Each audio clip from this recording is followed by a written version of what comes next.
gentlemen, may I have your attention, please?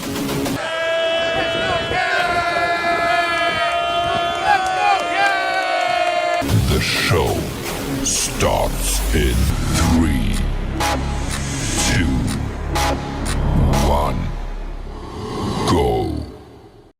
Good morning, CaneSport. It's June the 5th, 2024. I'm Gary Ferman, the publisher of CaneSport.com, joined once again this morning by our managing editor, Matt Shodell, as we discuss the news of the day, where the Miami Hurricanes are pointing towards Legends Camp this weekend, plus what's looking like it's going to be another weekend visitation list in the 15-16 range. So a lot going to be going on this week, Canes fans. We will be all over it.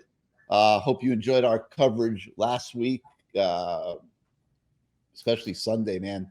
Our young guys, man, they delivered Sunday morning. We all worked together, but we had stories literally by mid-morning on every single one of the 16 official visitors from last weekend. And, man, the response was amazing. I mean, every single review was good. It's very, very clear that Mario Cristobal and his staff now have traction in recruiting, and people are just loving life when they come to visit Coral Gables.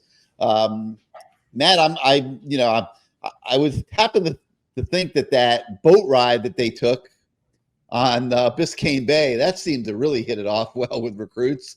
That was a new wrinkle they threw in there this year, and looks like that one will be here to stay. The only thing that was missing was they didn't get to go catch stone crabs with you, because stone crab season's over.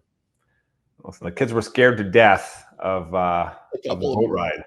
A couple of them have never been on a boat before. Yeah.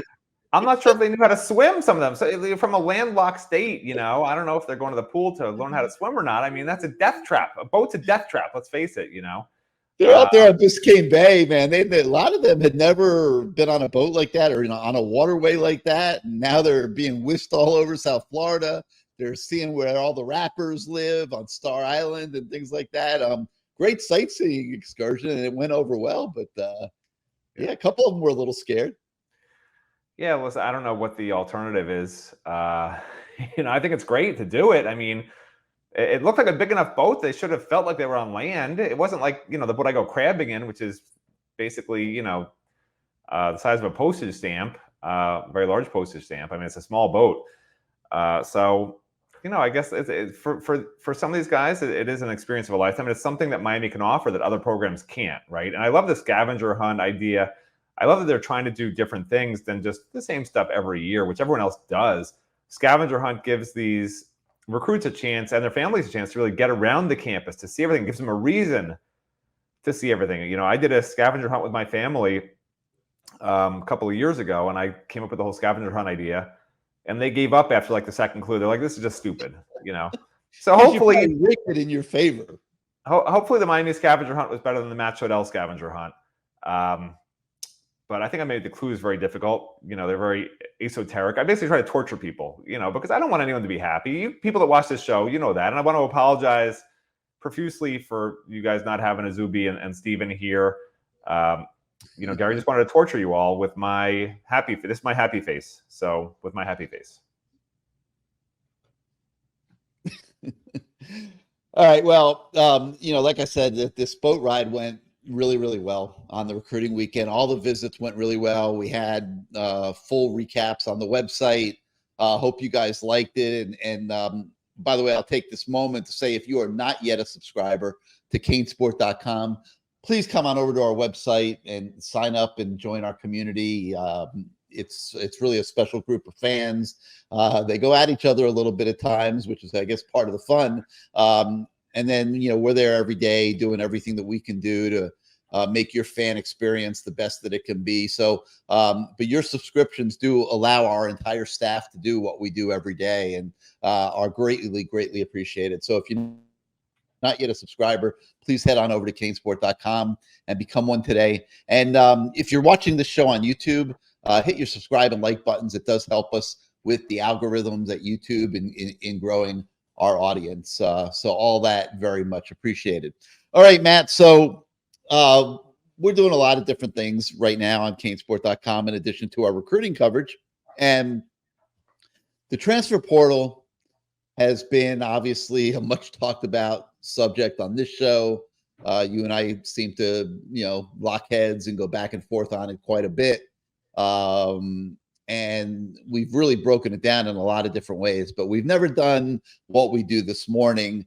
And we sent you to the lab and we said, Matt, listen, you talk about free agents all the time, and as opposed to just regular run-of-the-mill transfers. And you're very well on the record of being in favor of the transfer portal if it's bringing in free agents, if it's landing a Cam Ward, if it's landing a Damian Martinez. I've been a little bit more okay with depth fillers in the past than you have, but this cycle right now, I've kind of come more towards the middle. Not too different than some of our political candidates that we're seeing right now as an election year unfolds. I have come back towards the middle. I admit it. And the reason for that was the NFL draft day, or really 3 days that I watched, where all of these players that Miami's been bringing in the transfer portal were like being yawned at by the National Football League and its scouts. And it got me thinking, man, you know what? Maybe Matt's a little more right than I've given him credit for. And, maybe they should be signing high school kids instead of these, average, because they are average, as good as we think they are. And we're guilty as hell here at Miami of overvaluing our players. Let's be honest. I mean, we win the national championship every year in March, April, and May. And this year's no different. Like, we're fired up about this season. We think we're winning 11, 12 games this year, and we very well might. But, we're watching all these previews and stuff coming out around the country, and the rest of the college football world, Matt and I have been talking about this every day. The rest of the college football world's not quite seeing this thing the way we are. And Matt and I were looking at each other, I think it was yesterday, and saying, man, like, are we missing something? Because, we're feeling pretty bullish on the 2024 Canes. We think they've made a lot of improvements. We do still see some holes, and we see a very soft schedule. And I think a bar set at 11 wins is very fair. And a year ago I said 9 and they didn't get there, but like, I think a bar set at 11 wins for this season is not unreasonable. Meaning that if they go 10-2, it's a disappointment, because that would probably mean they're not winning the ACC and maybe not in the college football playoff. They probably got to win 11 games to make the playoff. People on the outside world are not quite seeing this thing the way we are. But so I've been kind of like a little bit more towards the middle on the transfer portal. But I said to Matt, Matt, you know what? Go into the lab, spend a little time on this, take a look at the 3 years of transfer portal action under Mario Cristobal, and give me your 10 best free agents so that we can, do a story on that on the site and also talk about it on Good Morning CaneSport. So Matt went in the lab, crunched everything, came back out with his top 10 list, and here we are this morning to talk about it. The story is on the website, the top 10 portal additions in Mario Cristobal's 3 transfer cycles. I immediately, in reviewing this and putting my own thoughts together, saw a pattern. And it's leaning very heavily towards this year's class, guys that have not played a lick yet. Okay. So again, it's the anticipation of what's going to happen this year. You've on this top 10 list, there's Zach Carpenter, Tyler Barron, Mish Powell, Damian Martinez, and Cam Ward. 5 guys that have yet to play a single play for the Miami Hurricanes. They're on Matt's top 10 list. And I can't argue with any of them. I mean, I believe they are going to be those kind of players too. But Matt, is there any hesitation in your mind? You might be jumping the gun a little bit, or because of the reasons that I just alluded to a moment ago, maybe there just wasn't that much more to choose from. Now, honorable mentions, for example, Simeon Barrow, who is yet to play. Darryl Porter Jr., who's been an average corner so far. CJ Clark, who is yet to play. Henry Parrish is gone now, not even on the team anymore. And then wide receiver Sam Brown. And that's the one guy that I think Matt is missing the boat on. I think he belongs in the top 10 based on what I've seen. Matt clearly is not as bullish on Sam Brown as I am, but I would have found a home for him on that list, maybe ahead of Jaden Davis, possibly, or Zach Carpenter, who are both on the list right now. But that's splitting hairs, in all honesty. None of them have played before. But Matt, talk a little bit about, before we get into specifics, the overall process of analyzing Miami's transfer portal. I mean, I think they've brought in 3 cycles, something like 40 transfers, I believe, over that span of time. You could correct me on the numbers if you feel I'm wrong. I know I'm in the ballpark, but they're bringing in 10 to 15 transfers every single year. And, like I said, we've debated the worthiness of it, but your thoughts just in general, having gone through the exercise and trying to pull a top 10 out on what Miami's gotten done in the transfer portal over the last 3 years. I can see by your mouth stopping that you stopped talking, so I'll take you off mute. What were you talking about? Can you repeat what you said? I wasn't paying attention. I had you on mute the last 8 minutes. I was doing something else. So they've had, I think 42 scholarship kids, 41 if you want to take out Luis Cristobal, who's no longer on scholarship. But here's the interesting thing. I want to do the bottom 10. I could do the bottom 20 because out of the 42, we list 10. And then if you go down the list, Simeon Barrow, I had on the list until his histrionics. Is that the correct word? I don't know. What you call that mess? Wow. Yeah, so I took him off the list. I put him on honorable mention. So you got honorable mention. You got the top 10, who I think are all pretty good. But like you said, a bunch of them, I think half of them are sort of unproven because they're here for the first time this year. And then you got Simeon Barrow is honorable mention. Darryl Porter, honorable mention. I think Darryl Porter, by the way, is going to surprise this year. I think I have him. We're going to do something later on where we sort of, as a staff, are predicting who's going to lead the team in interceptions this year. Darryl Porter has 0 last year in, I think, 288 cover reps. 0 interceptions. I think this is the year that he leads the team in interceptions. I'm predicting 4 for him. Really? Yeah. But anyway, but he hasn't been great. So he's honorable mention right now. And he was good enough last year, just not difference maker. Good in coverage. CJ Clark, Sam Brown, Henry Parrish. Henry Parrish, you could argue was a good back, not great. But you got, so that's another 5 guys. So that's 15 guys. And the bottom of the barrel there is Henry Parrish. And 3 of the other ones haven't even played it down here yet, right? Barrow, Clark, and Brown. And he's taken 42 guys. 42 guys. And we're talking about this is the 15 cream of the crop. There's another 27 guys. Is my math right? 27 plus 15 is 42. There's 27 guys that just aren't as good as Henry Parrish, okay? That Mario's taken in the portal instead of taking recruits or even saving spots for whatever.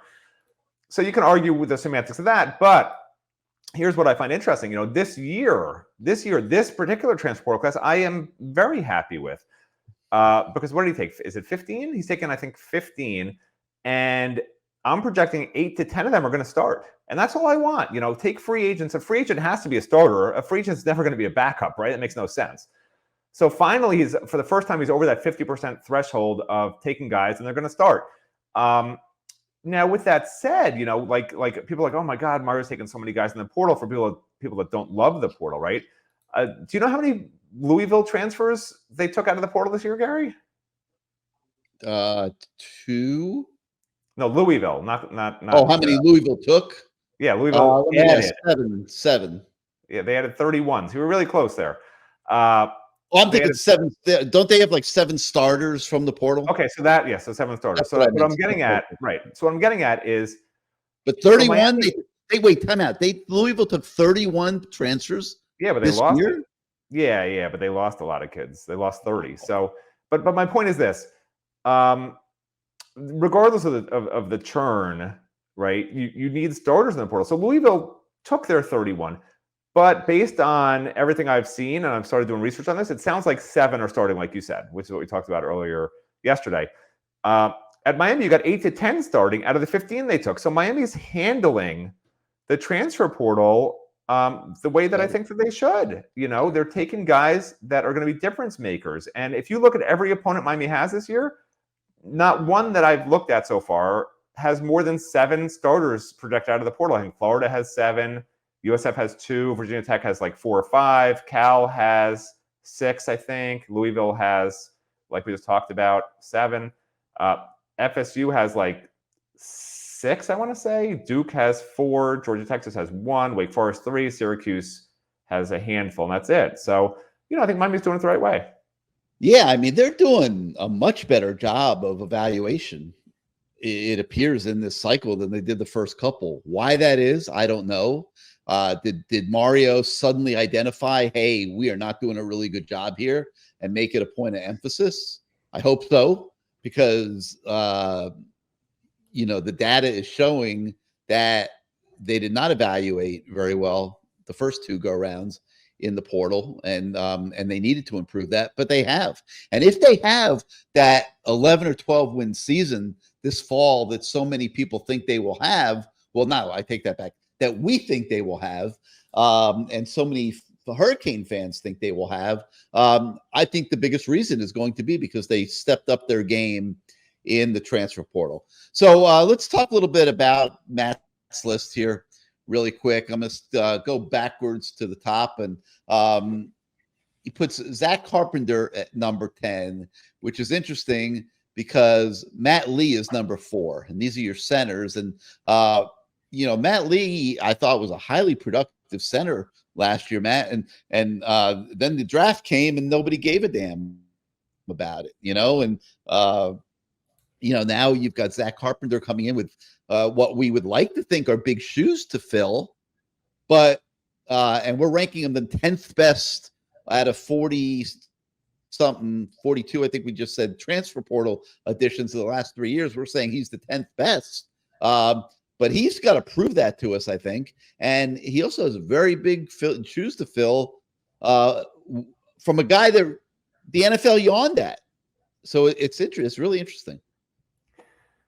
Listen, they're both Neanderthals, which is what you want at center. Just guys that look like they have no neck, big forehead that fits the helmet nicely. Their heads without the helmet on look like helmets. They have naturally born helmet heads. That's what you want. Whether or not they're NFL draft picks or not, like that, yeah, you want first-round NFL draft picks. Of course you do. But there are plenty of great college football players who just don't fit the NFL mold. Now, my only concern with Zach Carpenter is he seems like a nice guy, and that's not what you want in a center. Like, you just don't. Neanderthals are not supposed to be nice. I don't know what they did back in those days, but I'm pretty sure they were not nice. I'm pretty sure they killed lots of animals. Well, you had to kill animals. We still do that. I don't know, but murder, maybe? Were Neanderthals murderers? I don't know. There's some Netflix docu-series I got to watch. I want to watch that documentary. Because I feel like I may be related to some of them. So I thought that was pretty interesting. That we've already got Zach Carpenter in at number 10. He's got to fill the shoes of number 4, Matt Lee, but we haven't really seen him do anything yet. But I'm not arguing with the placement, and Matt had complete creative latitude on this list. The only one I might have put in there top 10 that's not is Sam Brown. But that's pretty interesting. Then we get to number 9, another guy who's yet to play, but brings even greater promise, I think, and potential. And that's defensive end Tyler Barron, a guy that's got a chance to be a really strong contributor in the pass rush this year. Miami's counting on having a dominant pass rush. They want to get people to third down and then cut them loose in Lance Guidry's schemes and get a bunch of sacks and pressures. And Tyler Barron is going to be a big part of that. And we think he's going to have a really strong season. And that's why he's at number 9. Like I said, the one I didn't necessarily agree with was Jaden Davis at number 8, but he's gone now. He was drafted in the 7th round. So we won't spend a lot of time there. Number 7, Javon Cohen, also gone now. He's a guy that when they signed him, Matt, you would have said this guy's top 5 for sure. He had played a lot at Alabama, had started some there. Alabama's had the best offensive lines in the country for many, many years now, going back to when Mario was running the O-line there as an assistant coach. And there was every reason to believe that Javon Cohen was going to, be an absolutely elite offensive lineman at Miami. Turned out to be a decent offensive lineman, wasn't like off the charts. Also was yawned at by the NFL. But he's number 7 on this list. And, Matt, when you decide to put Javon Cohen in there in that spot, tell us a little bit about like what went through your mind and what your recollections are of his time at Miami. Look, the reason he's on the list isn't because he was like the greatest lineman ever or anything like that. He was a second team all SEC pick, second team all SEC. Okay, you think you come to the ACC, the SEC? I think most people agree is better than the ACC. You think he would just be dominant, and he didn't grade out particularly well per Pro Football Focus. I wonder why. He did only allow 1 sack. Well, he had some, is a little bit of a head case, but regardless, he had all the physical tools, and he did fine, but just something. Was he trying not to get hurt? Was he trying not to get hurt? Nah, who knows? This is the thing with transfers. You don't always know what you're going to get. You can see what they did at the previous place, but some guys react differently to when they get a payday. And I actually think you see all these NFL. I was watching there's actually a documentary about all these NFL guys. Actually, it was an old one, but all these NFL guys that go bankrupt, after their playing days. There's a lot of them. So I think it's good, actually, that they're getting a lot of money in college to sort of learn early on, here's what you do with $500,000 instead of, hey, I just got a 4-year, $80 million contract, let's go buy 5 houses and 8 Lamborghinis and give my friend and treat my friends to meals for the rest of their lives. So you sort of start learning some fiscal responsibility at a little bit of a lower level. But I'm not talking about this with Javon Cohen particularly, but just in general, you don't know what you're going to get when a guy has 1 good year in college and you get him as a transfer and you give him some money. You give him 6-figure money. You don't know at that point what's going to happen. Are they, like you say, are they worried about getting hurt? Are they telling their teammates, hey, look how much money I got? Are they not working as hard because they can go out to nice dinners and treat their girlfriends and mothers and siblings or whatever to movies and food and whatever? Like, you don't know how people react to that, Think out there in the 4 people watching this right now, if you guys got $1 million tomorrow, would you quit work? Because then you're not working as hard, right? So you're a football player. It's pain. Being a football player is pain. Like, it's not fun. Like, you think these guys just enjoy the sport. They do as kids. But if you talk to football players who have been in college for 2 or 3 years and want to go to the NFL, they'll tell you they're not doing it for themselves. Tyreek Stevenson, I'll never forget, he told me, I'm sacrificing my body for my family. He said he doesn't expect to be walking at the age of 50. A lot of these guys don't. They don't want to be playing football. If you gave them $1 million tomorrow and they could live on that, well, not $1 million, but $100 million tomorrow, and they knew they could live on that the rest of their lives, I'm not sure they want to just quit the sport.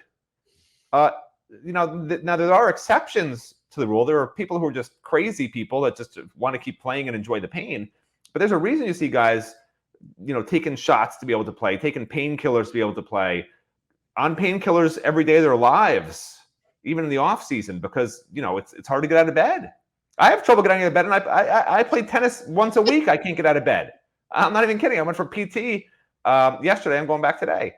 So listen, it's not a fun sport, and I know fans will rip Simeon Bauer to death, and I don't know the details of why he left, but I can only imagine for anybody who's joining Mario Cristobal's summer program out of the blue, that it's hell. It's hell. Like, I'd rather be with Donald Trump in jail than be in Mario Cristobal's summer program. Okay, I have no interest in being in anything even close to Green Tree. You had to bring politics into the show, didn't you? Politics. Now everyone that's a Republican is mad. Now they're they don't know which side of the fence I'm on. Listen, some of these viewers think I'm a Republican, others think I'm a Democrat. I'm an independent. That's the whole point. I'm registered independent. I'm not kidding. That's what I am. Like, I just try to see the truth. Same thing with Miami Hurricanes. I take to the real world. Like, I don't want conspiracy theories in my life with football, with basketball, with baseball, or with politics, or with going to the movies. Like, I want the truth. I don't need, like, I watch CNN and Fox News because I think they're both trying to brainwash their viewers.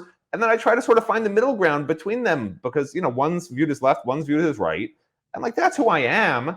So, fans can complain, don't talk about politics or whatever, but I'm not on one side or the other. Like, I just want the truth, and I want what's best for the U.S. You made a comment about Donald Trump in jail. Okay. Well, I'm going to visit him. If I was with him in jail, he got convicted of 34. You just pissed off a lot of our audience. If they don't want to. I think people know. I think people know it was tongue in cheek, Gary. I don't think they actually think Donald Trump's going to jail. I don't think he's going to jail. Having looked at my various sources from North Korea, I don't think he's going to jail. Okay, people for these, even convicted of these crimes, you don't get jail time, even though he has pissed off the judge for some reason. It's like. That would be like us pissing off Mario Cristobal by constantly saying negative things. Oh, wait a minute. The Miami Hurricanes are going to be great. Everything's amazing with the program. I've never seen a guy handle a portal better than Mario Cristobal. Thank God they hired him. He's the savior. And we're going to the promised land. We're going to win 11 games, Gary? 12 games. You heard it here. All right. Number 6 on our list, Akeem Messidor. Matt very astutely points out that he could be higher had he not been derailed by injuries, and there is question. I mean, he tore tendons in both feet. I mean, just a ridiculously fluke injury situation. He's gonna have to be wearing some special cleats that are been made for him, and he's hoping to come back. The depth that they have should help him. He's not going to have to be an every down player. They're going to be able to spot him in and out.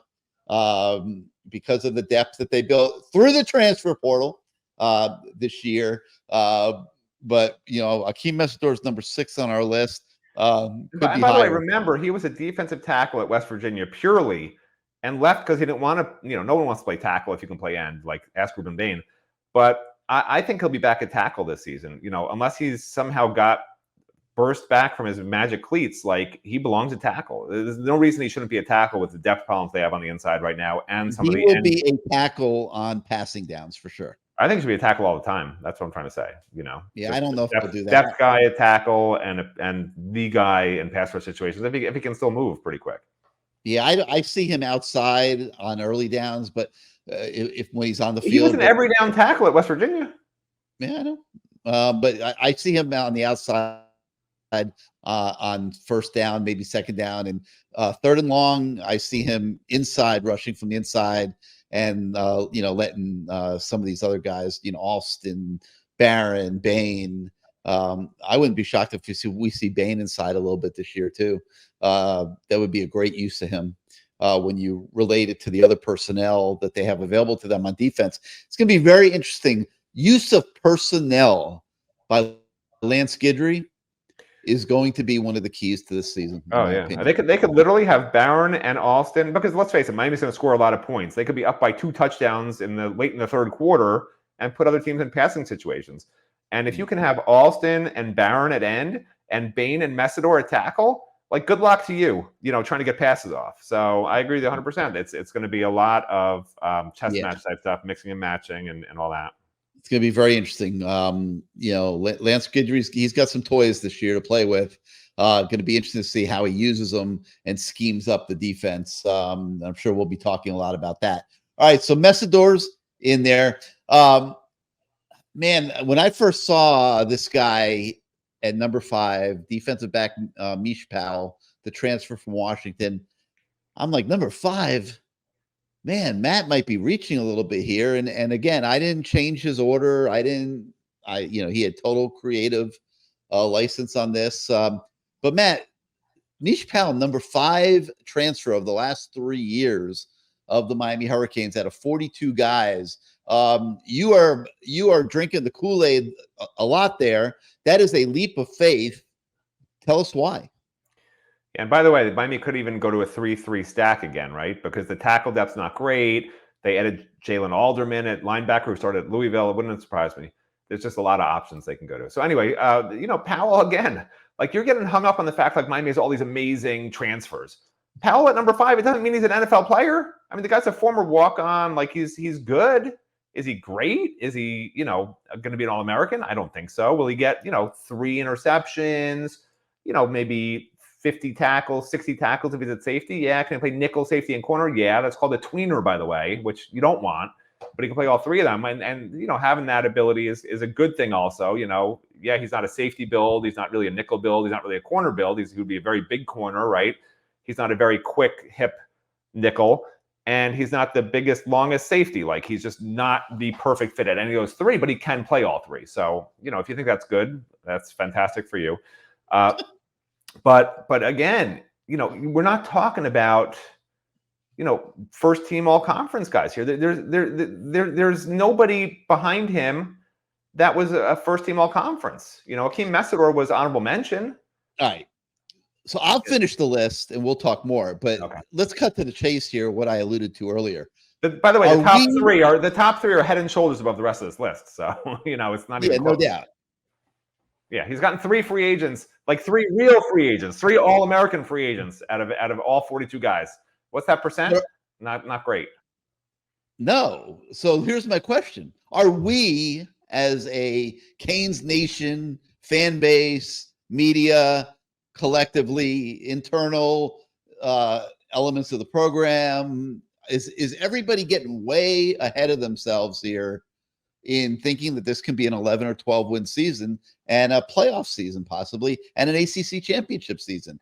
Are we getting ahead of ourselves? We're looking at predictions where Miami's ranked predicted to be the 4th or 5th best team in the ACC by people that are looking at the conference from the outside that don't have maybe the bias we have. I don't know. I mean, the proof's going to be in the pudding, but are we all getting ahead of ourselves, Matt?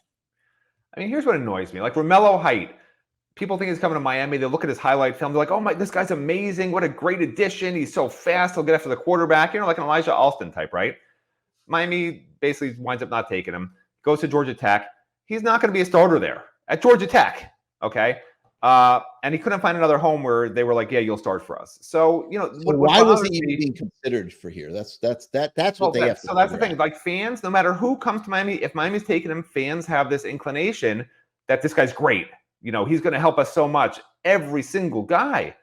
And I mean, I'm not here to tell you that I'm right and you're wrong, but I'm right and you're wrong. Like, these transfers that Mario has taken have been a freaking waste of time other than the top 3 guys. Like, yeah, are they good enough? Did they need to be taken, some of them? I guess. You need a center. You need Matt Lee for 1 year. You need Mish Powell for 1 year. That's all he's there for. Javon Cohen, 1 year. Caden Davis, 1 year. So these are, 1 year fixes, which is great. But every 1 year fix is a recruit that's not taken. And you go 5-7 and 7-6 and But time out. You say waste of time. Okay, you got Mish Powell. Waste of my time. 5. Waste of my time to talk about this guy. You got Mish Powell at number 5. So here's your choice. Are you playing Mish Powell or let's say Markeith Williams? Right. Well, that's the whole thing. That's the decision you're making. Correct. Would you rather have a guy that played for a team that went to the national title game last year? I understand what you're saying, but you're still not understanding me. What I'm trying to say is Mario's taken 42 transfers. 3 of them are like All-American, Mawagoa, Cam Ward, and Damian Martinez, 2 of whom are just going to be here for 1 year, but should be great. Like 3 of them are like off the charts. Of course you take those guys. Like, it's a no-brainer. And then you get to number 4 out of 42, right? And it's Matt Lee, who you had to take for 1 year, I guess, right? You needed a center. Mish Powell, you got to take him for 1 year because I guess you need a corner, nickel, or safety. What's the harm, right? Messidor obviously has panned out a little bit for 1 year, maybe another year. Javon Cohen, 1 year. Like, these are just 1 year guys. And what I don't want to have happen is every time these guys leave, you bring in another guy for a year, or another guy for a year, or another guy for a year. Because unless you're one of those top 3 guys where you're, like you say, Gary, you want the NFL guys, right? You want the NFL first round, second round guys. You want the NFL first round, second round guys.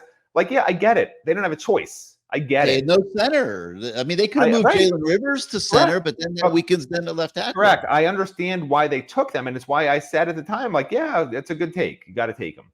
I'm talking about big picture over, looking over everything. As you look at everything, as we look back now, like, would you rather have a recruit in his 2nd or 3rd year, or some of these guys that help the team go 5-7 and 6-7, like, or 7-6 rather? Like, I get it. They probably won 4 games and maybe 5 games instead of 5 games and 7 games.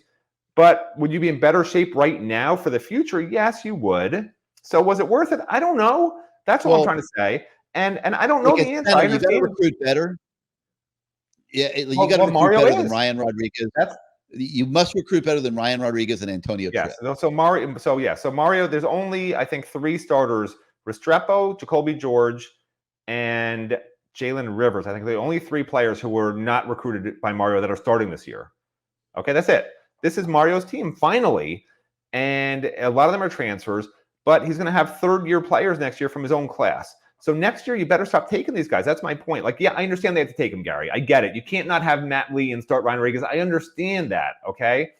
But I'm saying you've got to stop it at some point. You can't be, you can't have I guess, what is it? You can't be addicted to the portal. It's not what I said. I said that the other day, right? You cannot be addicted to the portal, or you're going to get in trouble. It's PAD, portal addiction disease. You pad your roster, PAD, pad your roster with these portal guys, and it is an addiction, and you got to stop it at some point and just go back to what Mario does best, which is recruiting.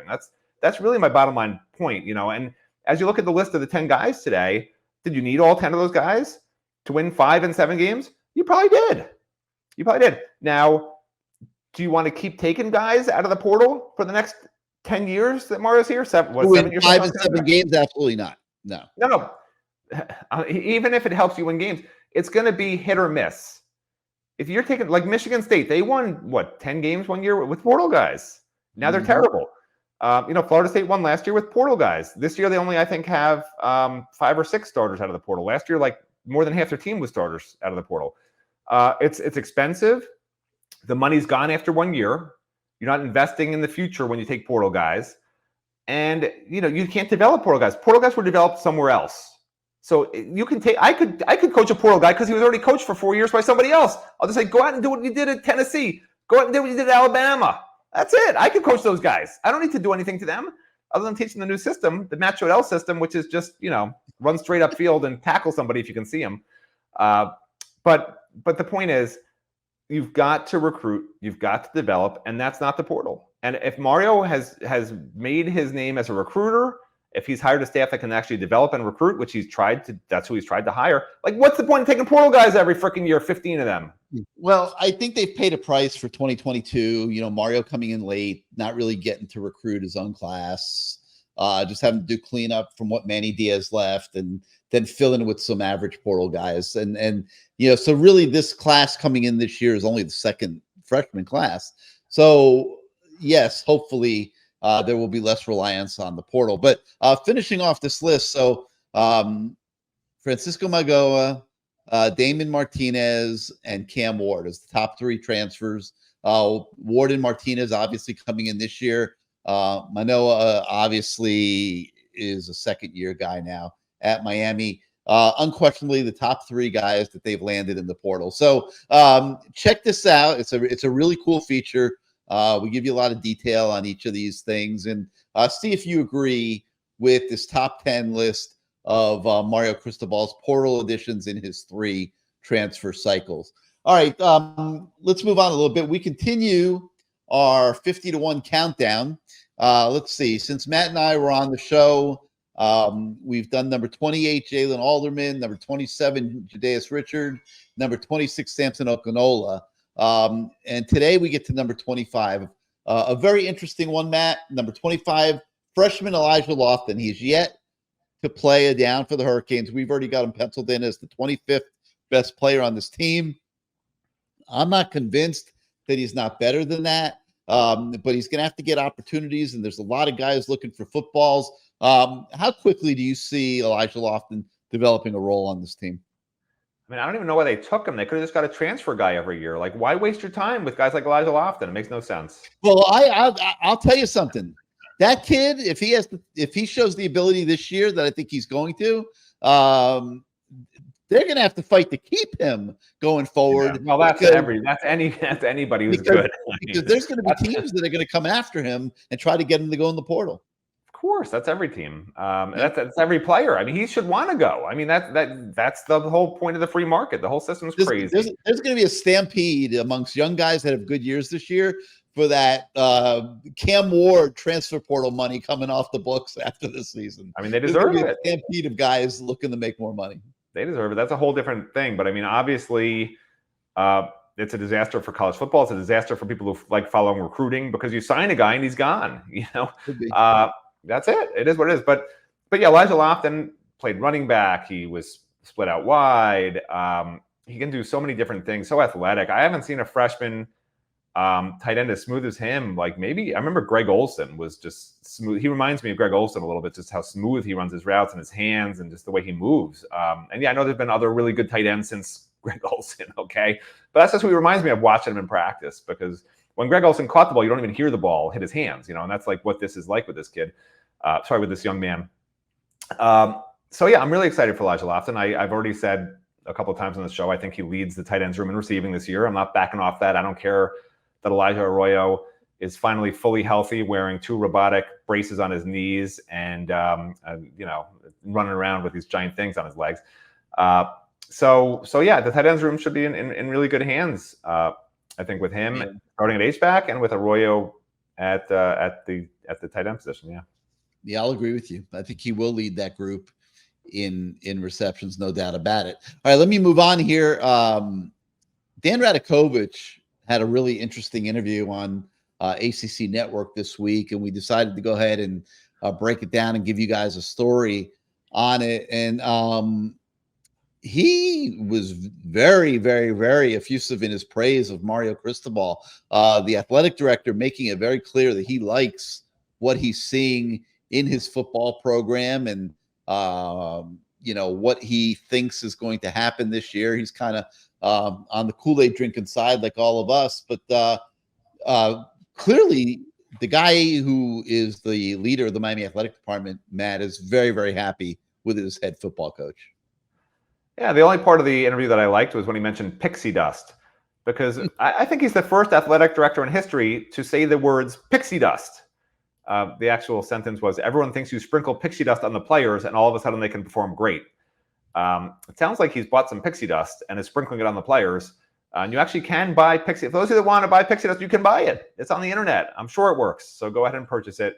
He didn't say anything earth-shattering. It's a typical athletic director stuff. Team looks great. Everything's good. I don't know why it annoys me when people say how great everything is. I don't care if it's about Miami, Florida, Florida State, Alabama. It could be anybody. It could be anything in life. The subway system is so amazing. Whatever. Like, the weather is so amazing. I don't like blanket statements about how great things are. Like, if you're going to say something's great, also say what a problem is, because everything also has a problem. It's a yin and a yang, a zin and a zang, a Ferman and a Shodell. There's a positive and a negative to everything. And I would love to know, like, if I was interviewing Dan Radakovich, I'd be like, Dan, okay, you've talked for 30 minutes about how great everything is. What's not so great? And I think he would have actually answered, if you ask him that. But they don't. People just want to say how great things are. Everyone wants to be happy. I'm a big Doctor Who fan, believe it or not. I'm actually was born in Britain, and they had an episode, the latest episode that dropped. Is that what people say nowadays? I say came out. The episode that came out. It's about this society that lives in a bubble where they literally have social media over their heads, and the social media tells them where to walk and how to get to work. They work for 2 hours and they party the other 22 hours. And like, that's like what it feels like. These people are all super happy. They wind up getting murdered by giant blob animals. But before they got murdered, like, everything was great. Nothing's ever wrong, And like, that sort of stuff is just so annoying. So I was actually very happy when they all got murdered by the blob animals. And no, I don't want Dan Radakovich murdered by a blob animal, but I would like him to also say, listen, here's what's wrong with college football. Here's what's wrong with Miami. Here's how we're trying to fix things and make NIL work at Miami specifically as a small university trying to compete with these giant fan bases who are all donating money to their collectives. Like, he never talks about any of that. He's never asked about any of that, just because everything's great. Everything's going to work out fine until it doesn't. And I'm not saying it won't. I don't want to be too negative. I'm not saying it won't, but like, there are always going to be problems. And that's what fans are interested in. Fans know everything's great, right? Because that's all they want to believe and that's all they hear. What would really be interesting for fans is to hear the inside workings of, here are some issues we have with NIL. Here are some issues we have with the current football system. Here's why our home schedule sucks this year and how we're going to fix it and play really good non-conference teams from now on. We don't want this. We're going to have Cam Ward throw 400 yards. That's how we're going to fix it. Yeah.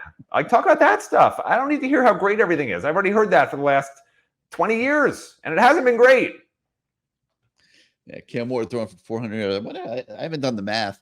I wonder how many tickets they have to sell for home games this year. Single game sales to pay for Cam Ward's NIL. I'm going to do the math right. on that. But yeah, that's going to be the tonic is Cam Ward flinging the ball all over Hard Rock Stadium. All right, so a lot of recruiting going on. So as usual, we're pounding you guys with recruiting stories. We got a story this morning on 2026 linebacker commit Jordan Campbell. You could check that out. He talked about the family atmosphere that he's finding in Coral Gables. We have a story on offensive lineman from Snellville, Georgia, by the name of Cortez Smith. He's focusing on 4 schools now ahead of a decision later this summer: Miami, Georgia, Georgia Tech, and South Carolina. You can check out that story. And we've got one on 4-star offensive lineman Zayden Krempin, who recently got a Miami offer, and he's a 2026 kid out of Prosper, Texas.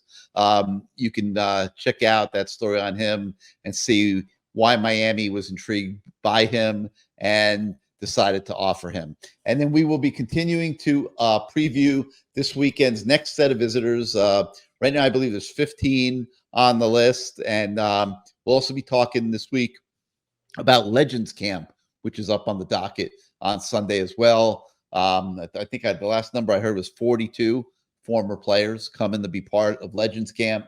The campers will primarily be 2026, 2027 kids as Miami lays the groundwork for those recruiting classes. But that's going to do it for this morning.